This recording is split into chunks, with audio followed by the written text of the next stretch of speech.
Now, here's Gain the Lead with your host, Tyler Redeker. Yo, welcome to episode 4 of Gained the Lead. It is a pleasure to have you with us this evening. We've got a lot to cover and not a lot of time. Reminder, I did have some sick children this week, so things have been busy. But here we are. We're covering college football playoffs, which are live in South Bend as we speak. This game is not a great game yet. There's still 11 minutes left, but Notre Dame is up 20-3 and has just looked dominant. So, yeah, take that for what it's worth. I figured Notre Dame would win. They've looked really, really good since Northern Illinois earlier in the year. I think they lost to them in September. And Notre Dame has just looked completely different, with the exception of USC. They had a decent chance to lose to USC, but outside of that, Notre Dame has looked fully the part of a one-loss team. So IU's got very little time left. They really need to put something together here, and just got tackled for a loss to make it 4th down with 10 minutes and 45 seconds to go. So that may be IU's season, folks. Excellent season. As a Purdue fan, I have absolutely no room to talk. But yeah, I mean, ultimately they still won't have a bowl win since I've been alive. So cool that they made the playoff. I think they probably will be heard from again. I don't think they're just going to completely fall off the face of the earth. I do think making the playoff is going to be tough from this point on. So cool experience for the Hoosiers. I think that they will. I think Cignetti will learn from this and hopefully be able to prepare his teams better for the big stage. The only other big stage opportunity that IU saw this year was Ohio State, and if you're a college football fan, you know how that went.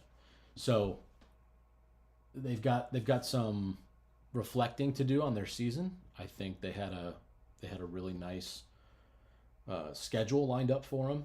They did dominate that schedule. I don't want to sell them short. I don't. As you might think I do as a Purdue fan. I truly am not here to crap on IU. They've had a good season, a great season, the best season of their program's history. It does look like it's going to come to an end tonight, but they've got a lot of things to be proud of and to take into next season. I am interested in how the transfer portal will affect these playoff teams this season. With the timing of the transfer portal opening almost 2 weeks ago now, it's been, I mean, the entire transfer portal window will be basically closed by the time half these playoff teams are done with their seasons. So you've seen a couple guys throw their names in from these playoff teams. Bo Pribula is the kind of the biggest name from one of the playoff teams. He's a backup quarterback for Penn State. and saw the field a lot. So him entering the transfer portal was pretty surprising. And I guess, left the team. So looking for a new home. It'll be very, very interesting if something happens to Drew Aller. But that remains to be seen. So interesting night, interesting kickoff night of the college football playoff. Notre Dame looks to be moving on. We can preview the games tomorrow. I did talk a little bit about those last week, but I do think the games tomorrow will actually be pretty good. Most of the spreads are big, which is a little bit surprising, but I kind of think the games will be better than the spreads suggest. So we can dive a little bit into those. We might as well do that now while we're on the subject. First game of the day tomorrow, big noon kickoff, is Penn State and SMU for the right to play Boise State. Now, I did touch on this when I covered college football, episode 1, maybe 2. And I really like Boise State's draw in the playoff. I think Boise State really got a favorable draw. And, I mean, the Penn State SMU game will be good, but neither of those teams is that scary, with all due respect. I think Penn State has had a relatively easy schedule this year. I think in their game against Ohio State, they looked capable. They did not win that game. I think in their game against Oregon, they looked capable. They did not win that game. Neither were blowouts. I mean, they were competitive, but James Franklin has not had the ability to win a big game. And this will be the biggest game of James Franklin's career at Penn State. So that's going to be an interesting one. I do think SMU, their reputation is a small school from a non-power conference, and this is their first year in the ACC, the Atlantic Coast Conference, and you might be thinking, SMU, aren't they in Dallas? Yes, which is nowhere near the Atlantic Coast. However, they did move to that conference, and they were in the championship game of that conference. They had a great season, and they played good competition. SMU is fully capable of beating Penn State. The weather, I think, will have something to do with the outcome. It is in Happy Valley, and believe the forecast is somewhere in the 20s, which is likely a wind chill in the teens. So it's going to be an uncomfortable game. I think the team from the north that is used to that kind of weather will have an advantage. I don't know what that advantage will be like. I don't think it's going to be crazy, but it is an advantage to be playing in the friendly confines of your own stadium. But I think SMU is going to keep it close, respectable if not close. So that game is going to be interesting. I don't know if I want to pick these games because I've kind of been the fade god the last week and a half. But I think SMU keeps it pretty close, and I think SMU will potentially win that game. So we'll see. There's a lot to be excited about for SMU. I touched on this one too. Boise State gets the winner of that game, and I like Boise State's path. Not like I said, neither Penn State or SMU scares me for Boise State. Boise State has Ashton Genty, which is a generational running back, and the rest of their team is not, bad. They're a 3 seed in the college football playoff for a reason. They won their conference relatively easily in the Mountain West and deserve to be where they're at. So, yeah, the first game, that'll be interesting. The second game, I do believe, is Texas and Clemson. Let's double check the schedule on that. But regardless, that game is tomorrow. I believe it's at 4:30. Let's see. 4 p.m. Yeah, Clemson at Texas. So that one's in Austin. That one, the weather likely will not play a huge factor, which I appreciate. I know there's some college football purists that probably enjoy the cold weather and want things to be done in the cold weather. Fine, whatever. But I prefer the weather to not affect the teams. I think I'd rather just see the teams play football and not try to figure out who's better in the cold with long sleeves on. I think that's stupid. So that spread is Texas by 13. I'm not sure it's going to be that wide of a margin. Texas has not played a super daunting, threatening schedule this year. They did join the SEC. This was their first year in the SEC, but I don't think that they have faced, anybody who is, head and shoulders above Clemson.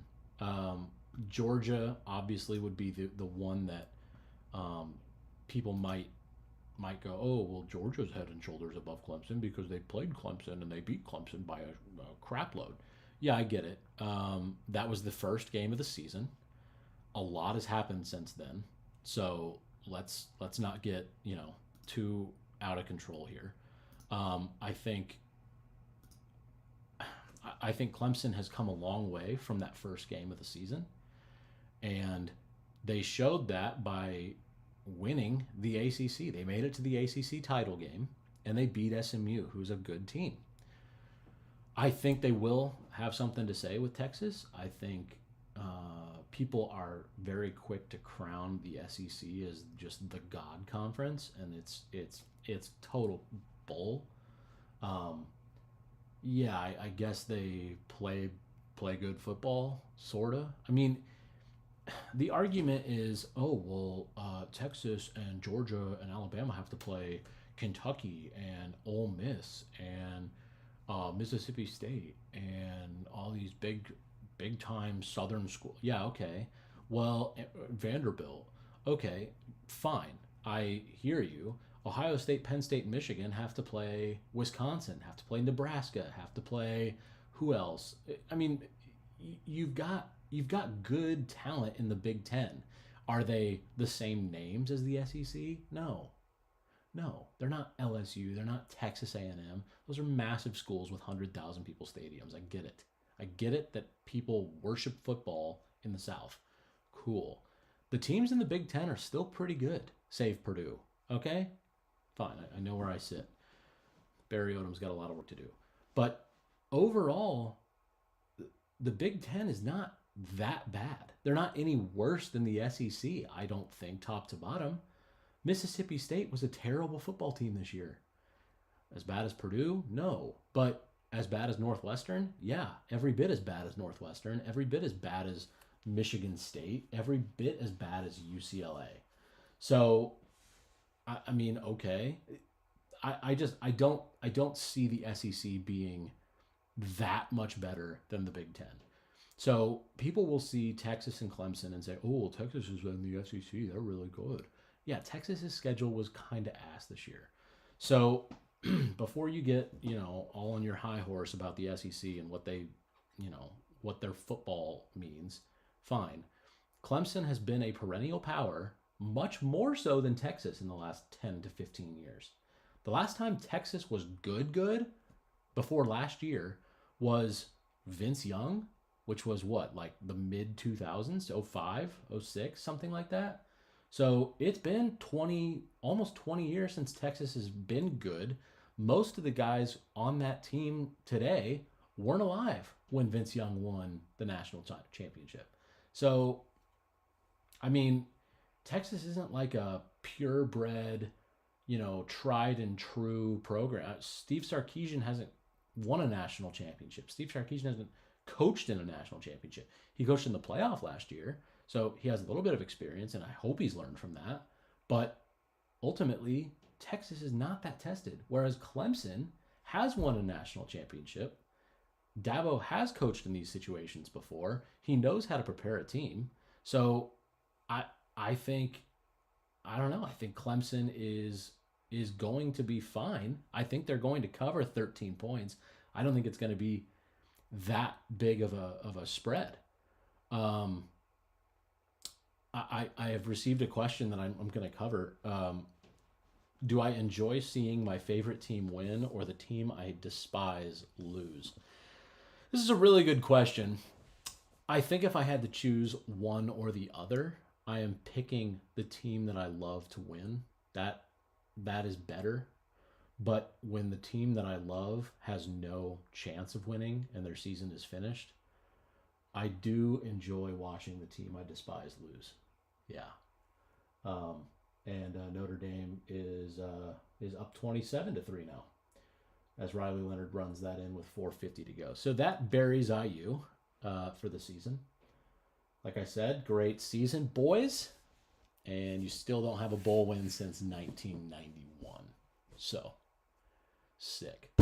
So yeah, I think Clemson's going to make some. I think Clemson will make that a game tomorrow. So make sure to tune in for that one at 4. And the last game of the slate tomorrow for the college football playoff first round is Tennessee at Ohio State. This is going to be a very interesting game to watch because Ohio State is coming off of the last time we saw them take the football field, they lost for the 4th straight time to their bitter rival, the Michigan Wolverines. Now, if you asked any Ohio State fan how they feel about their season this season, they would tell you before this playoff even begins, they would tell you that this season is a failure because they lost to Michigan. Mind you, not a good Michigan team. This Michigan team is as bad as Michigan has been in many years. So this was not supposed to be a close game. This was supposed to be an Ohio State butt kicking, supposed to right the ship, so to speak, and make sure Ryan Day can win a big game. Turns out he can't. So their season, they're pretty good and pissed in Columbus. I'll tell you that. Are they good and pissed in the good way, where they're going to regroup and figure out their way back into playing good football, and it's going to motivate them to make it through the playoffs and show people how good of a football team they are? Or are they super dejected, demoralized, and don't care anymore because the Super Bowl that they played 2 weeks ago, 3 weeks ago, they lost? I don't know. We're going to find out, and I think we're going to figure that out pretty darn quickly tomorrow when Ohio State takes the field. I do think it's going to be something you can tell in the first 5 minutes of the game, how Ohio State comes out, if they come out flat, if they come out disinterested. Regardless of how Ohio State is feeling, Tennessee isn't a team that you can feel a win against. Tennessee has a lot of talent. Tennessee's defensive line is among the best in the country, and Ohio State's offensive line is a little bit porous. Will Howard, I do not think Will Howard is an Ohio State caliber quarterback, with all due respect. He was an acquisition from the transfer portal for Ohio State this year after losing Kyle McCord to Syracuse, and I have watched Will Howard play enough this season to be able to tell he's not that decisive. He is a little skittish, and I think that's a bad recipe with a suspect offensive line for Ohio State against a really good defensive line in Tennessee. So that game will also be a good one. I think that game is closer than the line that Tennessee has. I think Tennessee is getting 7 points. Yeah. So I like Tennessee +7. I actually like all the underdogs in the first round except for Indiana. I did take Notre Dame, smashed Notre Dame. So maybe I'm not such a fade god anyway. But yeah, that'll remain to be seen tomorrow in these college football playoff games. The teams with the byes are Oregon as a 1 seed, Georgia with the 2 seed. We can cover Georgia next time, but they did lose their starting quarterback for the rest of the season to an elbow injury. So it'll be interesting to see who takes over for Georgia at quarterback and if they are capable of filling the shoes of Carson Beck. I don't think he's got massive shoes. Probably a size 14 or so, maybe. That's, I guess, pretty big. But I kid. I don't think Carson Beck's that good. I think Georgia has enough weapons that you could put any capable quarterback probably under center there. And my guess is that Georgia's second string quarterback is fine and dandy. Probably better than most of the country's starting quarterbacks. So I think they'll be okay. The third seed is Boise State, we've touched on multiple times, and then we've got the 4th seed Arizona State, who nobody is talking about. So we'll see about that. We'll preview those matchups as we know more about them early next week. Let's move into the NFL. The NFL slate starts Saturday this week. We've got a couple games on Saturday. Those games were moved up because those teams all play on Christmas Day, Wednesday, next week. So they are wanting to give those teams an extra day of rest. Wow, good guy NFL, thanks. Instead of 2 days of rest, we get 3. You shouldn't have. This whole thing about the NFL cares about player safety is total bogus. It's just, it's such a charade. They care about money. And they think Christmas Day games are going to make them money. And in all honesty, they probably will. But at the expense of what, right?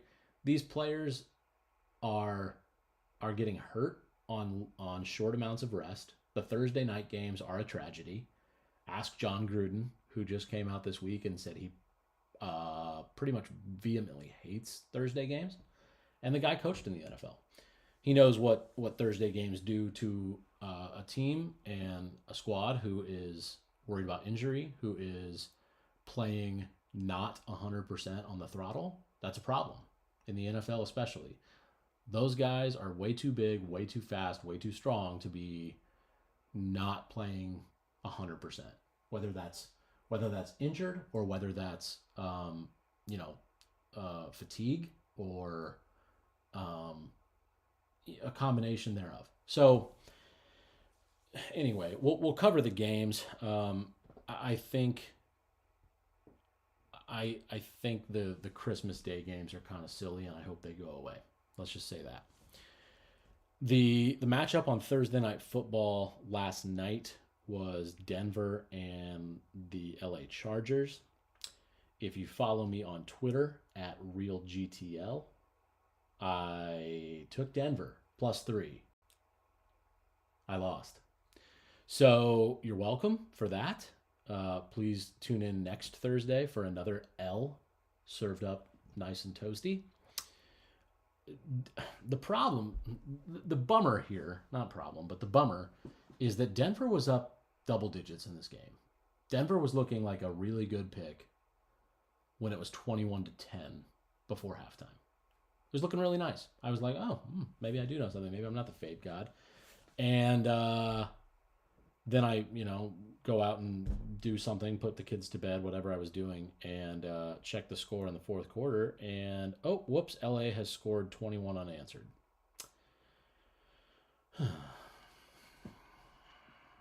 Okay, well, anyway, Bo Nix and the Broncos, I think, are overachieving this season anyway.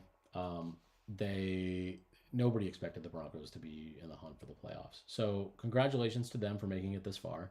They still have a very good shot of making the playoffs, but I don't think they get there. I don't. If they lose out, so their last 2 games are next week they play the Bengals, who ironically or unironically have to win out to make the playoffs. Denver has to lose out to not make the playoffs.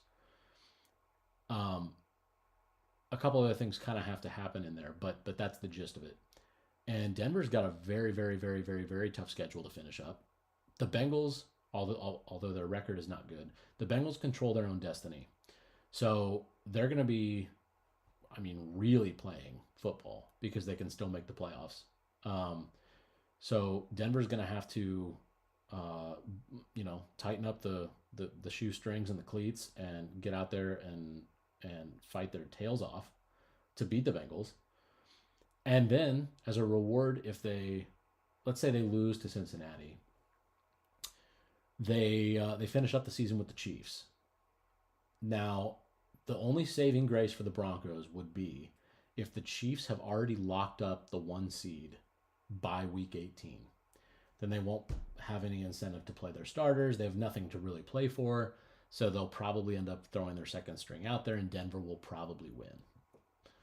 Now, Kansas City has at least a 1-game lead, if not 2. I think just 1 because although the Bills are 2 games behind, they have the tiebreaker with the Chiefs. So if Kansas City loses either this week against the Texans, which we'll preview shortly, or next week against I believe it's the Steelers, then we've got an interesting week 18 on our hands. So pay attention this weekend. Denver's already done, but Cincinnati does need to win their game against Cleveland. We'll preview that one shortly as well. So let's jump in. The first game that we're going to touch on is the Texans at the Chiefs.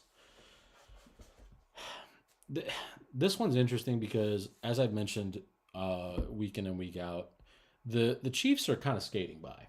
Like, outside of last week against the Browns, who are a terrible team, they've kind of been skating by and just winning games by like a field goal or a blocked field goal in the last seconds.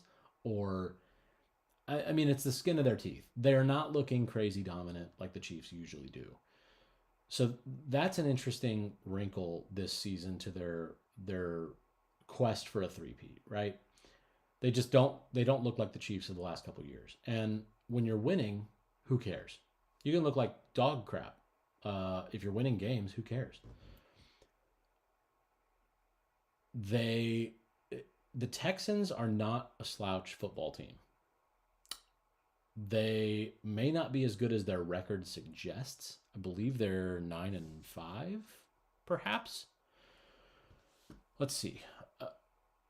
Yes, 9-5. So the Texans are they might be a 9-5 football team. The eye test will tell you what they are. They've had some injuries this year.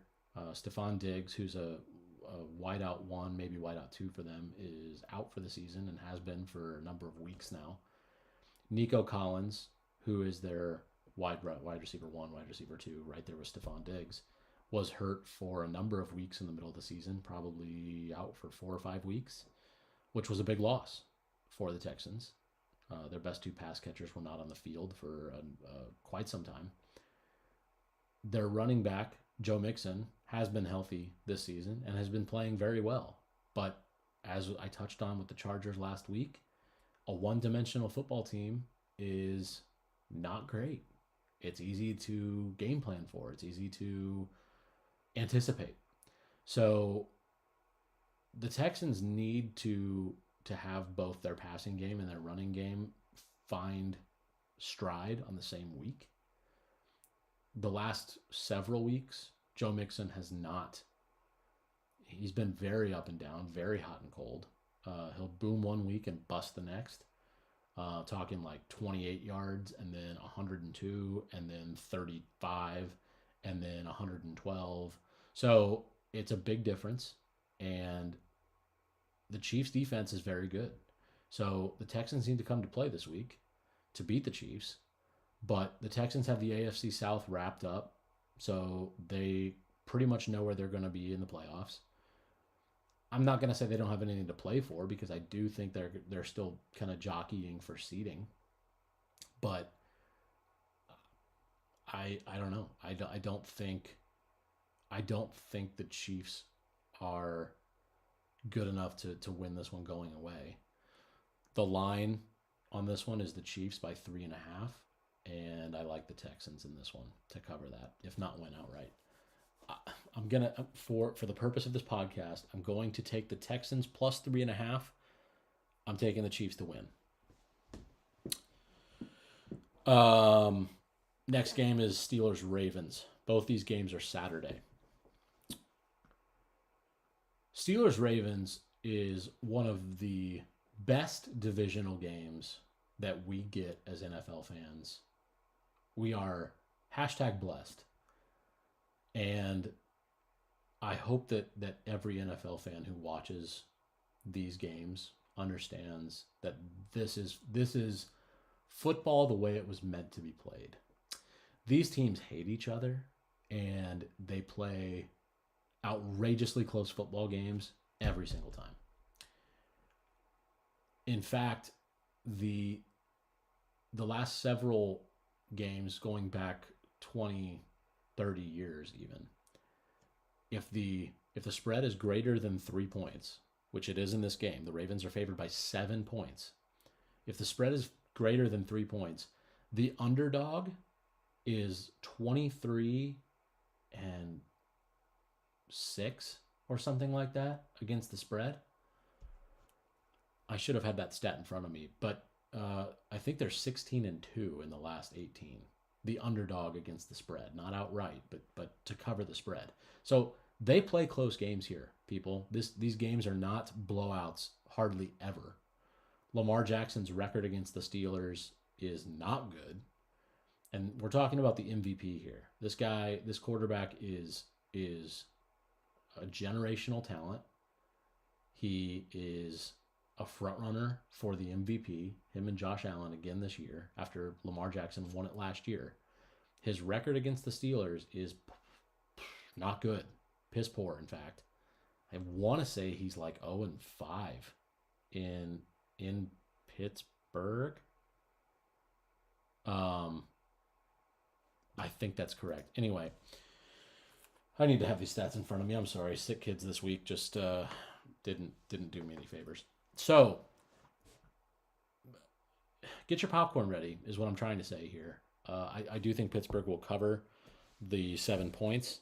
Will they win? I kind of doubt it. They're going to be missing George Pickens again this week. This is George Pickens' third straight game he's missed. George Pickens is the Steelers' best wide receiver and pretty much, well, I shouldn't say only deep threat, but by far their best deep threat. And the Steelers have a quarterback who can throw the deep ball in Russell Wilson, and that's how they score a fair amount of their points. So that's going to cripple the Steelers a little bit this week. So I like the Steelers to cover the 7. I like Baltimore to win. So those are your NFL games for Saturday. As we move to Sunday, we will start with the Falcons and the Giants. Sorry. This game's not going to be great. Although there is a draw here for the NFL fan who is interested in a little bit more than just, how good are these teams? Not good. Okay, I'm not going to watch. If you're interested in a little bit more detail and you're interested in the development of this league, this will be an interesting game to watch because Atlanta is going to be starting their rookie quarterback for the first time, Michael Penix. He is going to be taking over the reins from Kirk Cousins. Kirk Cousins made a crap load of money from the Falcons. He was given $90 million for, I think, 2 years. So tough for the Falcons to be benching a guy they're paying that much money. But they drafted Michael Penix 2 weeks after signing Kirk Cousins in the first round. So they obviously weren't super confident in Kirk Cousins. Otherwise, they wouldn't have drafted this guy with the 9th overall pick. Now, I think Michael Penix is going to be good. The Giants will be a really good place for him to start because the Giants are not a good football team. The Giants have a pretty good defensive line. Atlanta's offensive line is, let's just say, below average. And so I think Penix will be challenged a bit, but Atlanta has to win the rest of their games in order to make the playoffs. I shouldn't say that.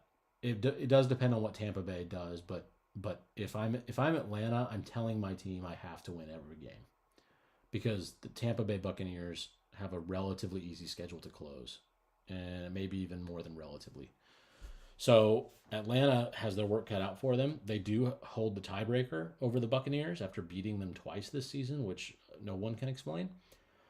But this will be an interesting one to watch. It'll be an interesting one to watch how Michael Penix handles himself as a starting quarterback in the league after being in college for like 6 years.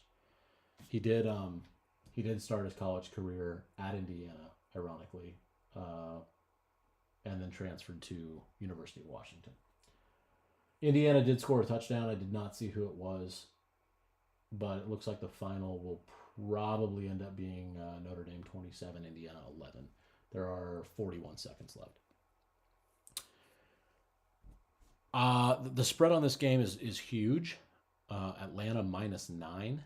I do not know why it is that big with a rookie quarterback starting for Atlanta. That seems borderline insane to me. And we all know how good I am at picking these games. I'm going to pick the Giants +9. I kind of think Atlanta's going to win straight up. So that's a trend so far. Let's move to the Lions and the Bears. This is a crap game. This will be an outrageously high-scoring game. The over-under is set at 47.5. If you are even a casual bettor, this is a pretty close to a lock to go over the 47.5 number. Chicago gives up a decent amount of points, a lot of points since their head coach was fired after Thanksgiving. And Detroit's offense is insane.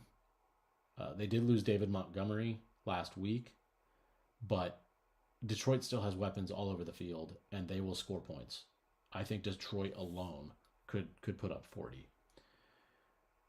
On the other side of the football, Detroit's defense is decimated by injuries. I mean, they've got like 16 dudes on the IR from their defense. So Detroit is going to run out a bunch of practice squad guys, a bunch of guys who don't really play a lot of pro football, and here's the key is they don't play together very often. They practiced this week. It's probably the first time most of them have played together. So the team chemistry is not going to be as good as a starting defensive unit typically is. Chicago's offense isn't like, crazy guns blazing offense, but they're capable if they're playing a bad defense. And I think Detroit may qualify as a bad defense now. So the over 47.5 is I'm not going to call it a lock, but infer what you will. Detroit is only favored here by 6.5 points. That is nowhere near enough. Detroit is going to win this game by double digits. So I am taking Detroit -6.5. Moving along, Browns-Bengals, this game we touched on just a little bit ago. As I mentioned, the Bengals have to win out to make the playoffs. They're playing good football, and they have the quarterback to be able to do it. So I am not ruling out the Bengals by any stretch of the imagination yet. Cleveland is not a good football team, as I have also mentioned prior, even on this very podcast. Cleveland is making a change at quarterback from explosive and unpredictable to bad. So I don't know why you would do that other than to try to lose and get a better draft pick. Jameis Winston has the ability to move a football team up and down the field, albeit in a very unpredictable and strange fashion. Whereas Dorian Thompson-Robinson, who will be starting this weekend, does not have the ability to move a football team up and down the field. And he looks poor doing it, trying to do it. So This one I don't think will be that close of a game. I don't know if Cleveland will score. Cincinnati is favored in this one by 8 points, and I'm taking the Bengals to win and cover. Moving along. Titans and Colts. This one, this one's a tough one for me to pick because Indianapolis is coming off of one of the most morally dejecting games that you could think of. They went into the game with every chance to make the playoffs. They had the world was their oyster, so to speak. If they won, they were in control of their own destiny. Let's put it that way. They were winning the game against Denver. They had the game pretty well in hand. As I mentioned this past week in the game reviews, Jonathan Taylor had the football in his hands, walking into the end zone untouched to go up 20-7 in the third quarter. He drops the ball before he crosses the goal line. It's a fumble, and the Broncos take over with the touchback and end up cruising to an easy victory over the Colts, effectively eliminating them from the playoffs. Now, the Colts still do have a microscopic chance at the playoffs, something like 4%, 5%, something, I don't know, very small.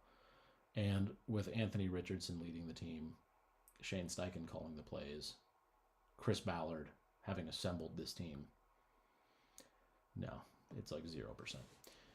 So the Colts have something to play for in their minds, maybe, but I don't know how you come back from a game that you pretty much just pissed away your chance at the postseason.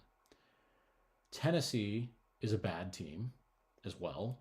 So if there's a spot that the Colts can right the ship and keep hope alive, I guess, this is it. Tennessee has benched their starter, Will Levis, in favor of Mason Rudolph. And similar to Cleveland's situation, that's going from a guy who's not great to a guy who's worse. So these teams they might be thinking they're getting guys experience or they're trying to see what they have. I guess that's fine. But as it pertains to the NFL fan, it's much less interesting to watch. So I don't know. The spread on this game is only the Colts by 3.5. Not much. I like the Colts to cover it, surprisingly. Tennessee's just a bad football team. But this is a divisional game, and records and season history tend to go out the window in divisional games. So that's not a confident pick, but I have to pick one of them, and I guess I'll take the Colts. Let's go to Rams and Jets. This is a game that kind of intrigues me this week. The Rams have been playing insanely good football. The Rams are now tied for first in their division in the NFC West, primed to make a playoff berth as probably a division winner. I think Seattle's fading, and I think the Rams are probably going to get that playoff spot. They are heading to New York, technically New Jersey, to play the Jets, who we've talked about ad nauseum. Great team, lots of talent, and they just can't put it together. The Rams, on the other hand, are kind of an average team, but they're extremely well coached, and they have the quarterback that both Aaron Rodgers, the Jets quarterback, and Matt Stafford are, let's just call it, on the back nine. Aaron's probably, walking up 18. Matt Stafford's, 16 green, something like that. So these guys are on the backside of their careers, but Matt Stafford is still playing really good football, and he has great weapons. Aaron Rodgers just found his groove back with Devontae Adams last week, and so that's kind of the ray of hope that the Jets have going into this game. The Rams are favored by 3. I like the Rams to cover this one. I think the Rams are going to win. The Rams have playoffs on their mind. They have a lot more to play for. The Jets season is over. They were eliminated from the playoffs 2 weeks ago. There's not a lot there for the Jets right now. Even though Los Angeles has to fly across the country to play this game, I like the Rams. Give me the Rams -3. Eagles and Commanders. This game is another divisional game. We saw these two teams play a month and a half ago, maybe, and it was not particularly close. The Eagles took pretty good care of the Commanders in that game in Philadelphia. This one's in Washington this time. Philadelphia has not lost since playing them, and Philadelphia's on a tear right now. Philadelphia looks great. Their defense looks great. Philadelphia's got some really young pieces on defense that have panned out better than they ever could have hoped for. Quinion Mitchell was like a 5th-round draft pick, a cornerback out of Toledo, and he might make the Pro Bowl. He's definitely all rookie. But the dude is a lockdown corner, and those are rare in the NFL. So Philadelphia is looking really good. Washington has been a little shaky down the stretch. Almost choked it away against the Saints last week, as we touched on. I don't have a lot of faith in Washington against the Eagles, especially. I think Washington will limp over the finish line and probably make the playoffs in the wild card spot. But I think the Eagles will win this one. They're favored by 3.5. I like the Eagles to cover that line. Notre Dame, Indiana did just go final. Indiana did put up 6 more points. So 27-17 is the final, which is a little bit crazy because it was not that close at all. But that'll end Indiana's season. So, yeah, anyway, give me the Eagles -3.5, and let's move to Cardinals-Panthers.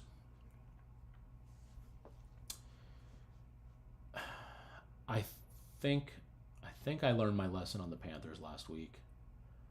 Tough one to lose when I had a lot of faith in the Panthers. I thought they were playing good football. I thought they were running into a Cowboys team that wasn't full strength. They were favored. Vegas typically knows what they're doing, and they just laid an egg. So I've learned my lesson there. I'm not picking Carolina probably ever again this season or next or maybe even the following. Arizona's favored in this one by 4.5. I like the Cardinals. The Cardinals are still definitely playing for a divisional.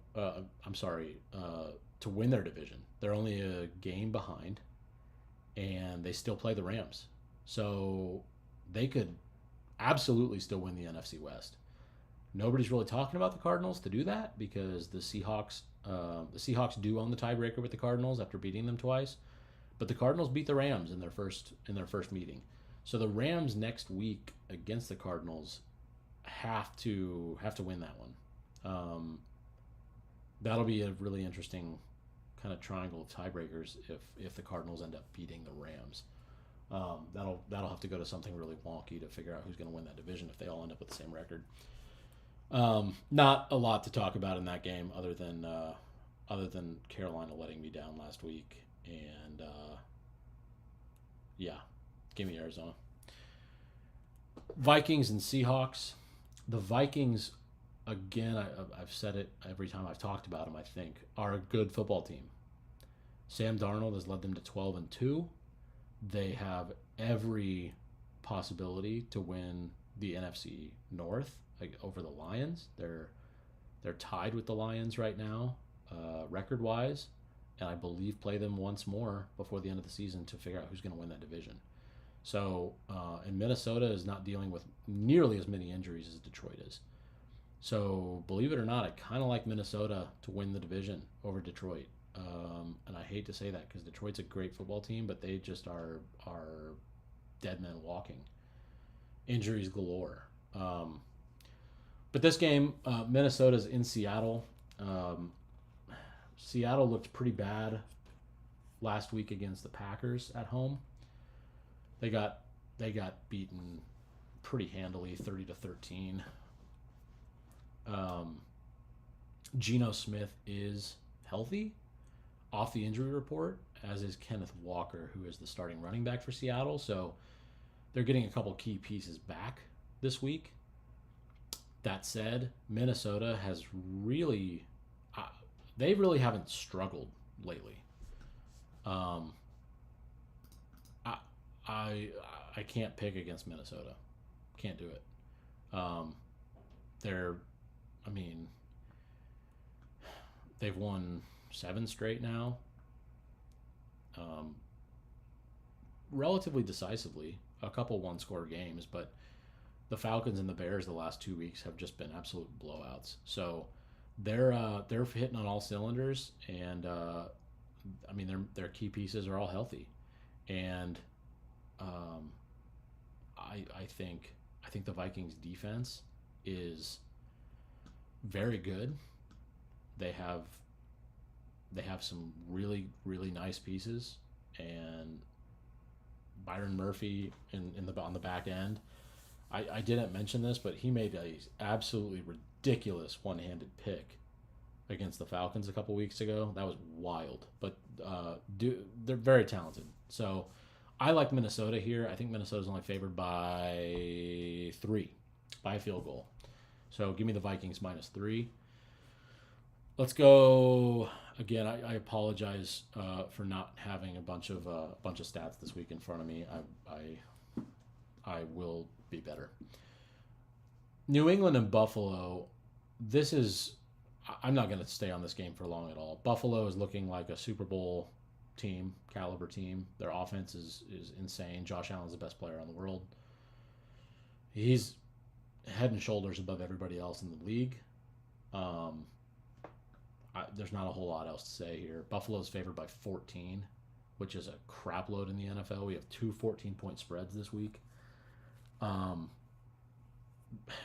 Give me Buffalo. I think Buffalo's going to destroy New England.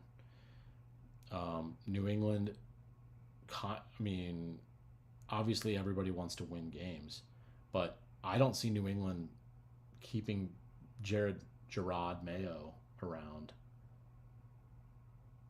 with a poor finish this season, and I think a lot of Patriots fans would be okay with that. So you may have some Patriots fans out there rooting for Buffalo to just beat the brakes off of them this week and, put them out of their misery. So, yeah, this one's in Buffalo.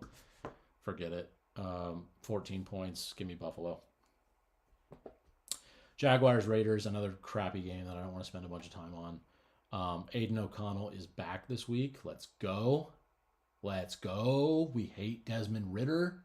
So, I'm sure he's a great person. I just don't like watching him play football.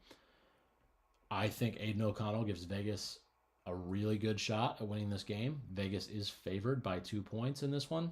I like Vegas to cover. Mac Jones, I listened back last week and I realized that I didn't actually say why Mac Jones is a psycho. I mentioned it last week and then I got sidetracked.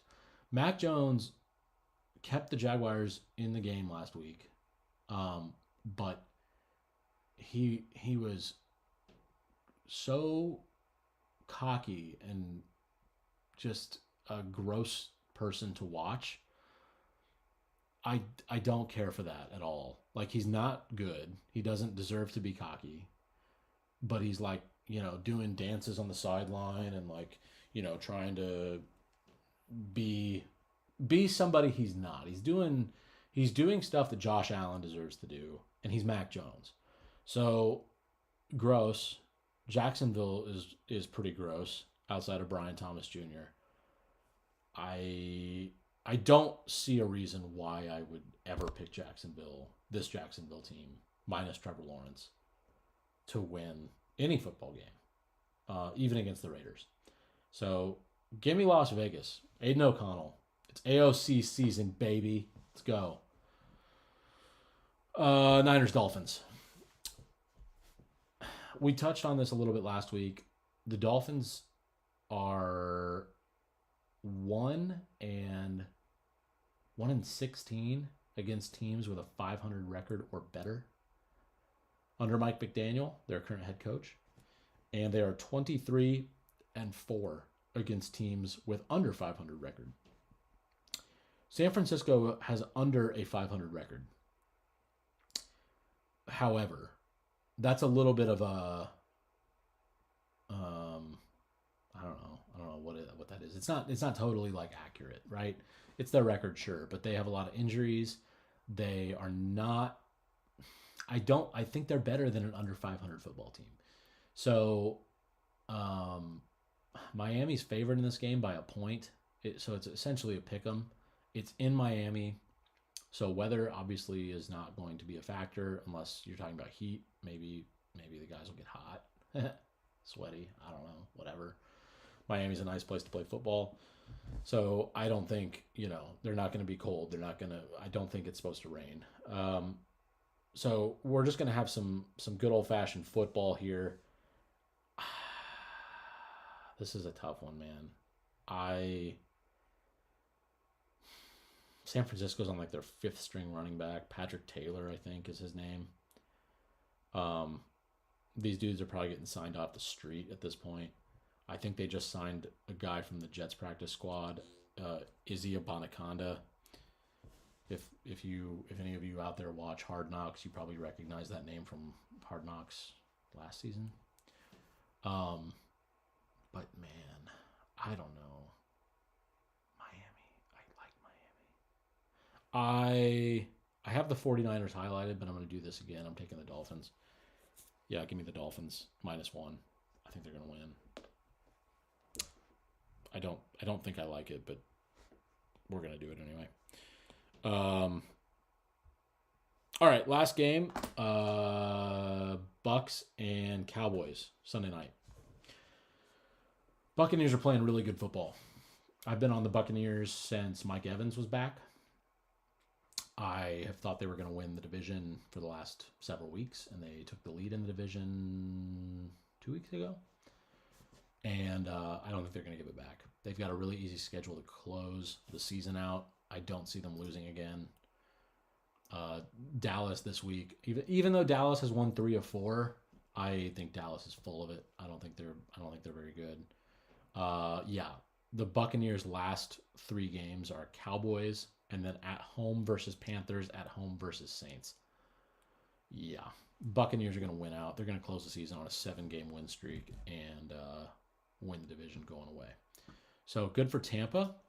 They're definitely going to beat the Cowboys. That line is only Tampa Bay -4. Give me the Buccaneers to cover that one pretty easily. I do not see Dallas keeping up with them. Tampa scored 40 last week on the NFL's best defense in the Chargers, and Dallas is not the NFL's best defense. So I don't see a way Dallas wins this game, to be honest, but I've been wrong before. Let's move to the Monday night game. Saints-Packers. This is the other 14-point spread this week. Green Bay is so much better than New Orleans right now. It's hard to put into words. Green Bay has talent all over the field. Josh Jacobs has been a man possessed the last several weeks, scoring touchdowns left and right. He's almost a lock for a touchdown every week. The Packers have excellent weapons at receiver in Jaden Reed and Christian Watson and Romeo Doubs and even Dontavian Wicks, who's like a 4-stringer, and he'd probably be better than that on most other teams. New Orleans, on the other hand, has no weapons. Alvin Kamara, I believe, is hurt and maybe out for the season. Even if he's not out for the season, he should pretend he's out for the season because New Orleans' season is done. New Orleans' best receivers are all injured. Chris Olave has been out for most of the year. Rashid Shaheed has been out for most of the year. I don't even know who's there to catch the football in New Orleans. Taysom Hill's out. I think they've got Foster Moreau. Oh, and Marquez Valdez-Scantling, who they signed like 4 weeks ago. So, yeah. And I think Spencer Rattler's probably going to start this one. It's going to be ugly. So give me Green Bay -14. So that's your NFL slate, boys and girls. full 16 games again this week. We're done with buys. So enjoy. Make sure to tune in tomorrow. Catch the games tomorrow. We've got a couple NFL standalones during the college football playoffs. So flip back and forth for those. A couple things I did not mention about the Kansas City Chiefs that I do want to mention. Patrick Mahomes it was miraculously healed from his high ankle sprain and a full participant in practice all week, and he will play. So for those of you Carson Wentz truthers out there, sorry. He's going to be riding the pine. So that's good news for Kansas City. And then they're actually going to be activating Hollywood Brown from his shoulder injury that he sustained in the preseason. He got surgery for that, and they thought he was going to be out for the year, but he's progressed nicely, and they are activating him for this one. So not only is Mahomes playing, but he gets another weapon. Still taking Houston. Give me Houston. So yeah, that's your NFL slate. Not a whole hell of a lot else to talk about sports wise. We touched on the LeBron situation. Not really any new news there. Baseball sucks, so let's not go there. I'm a Reds fan, so that if that tells you why I'm so jaded against baseball, then so be it.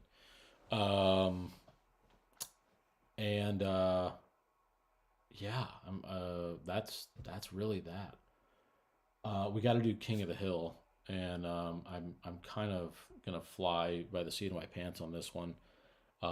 Didn't really pick one out. So, King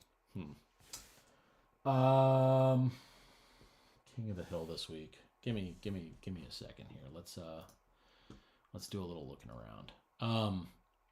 But I'll take this moment now to shout out my socials. I do post the podcast on Spotify. If you like listening to podcasts while you're driving or while you're doing housework or whatever else you're doing, you can find the audio only on Spotify, Gain the Lead. And then I post, obviously I'm live on YouTube now, but I also post the videos to YouTube. So if you like watching things back, make sure to follow our YouTube, subscribe. That one is at Gain the Lead on YouTube. And then we've also got a Twitter, x.com, the Everything app. Everything's happening on X. At RealGTL on X. So make sure to follow our socials there.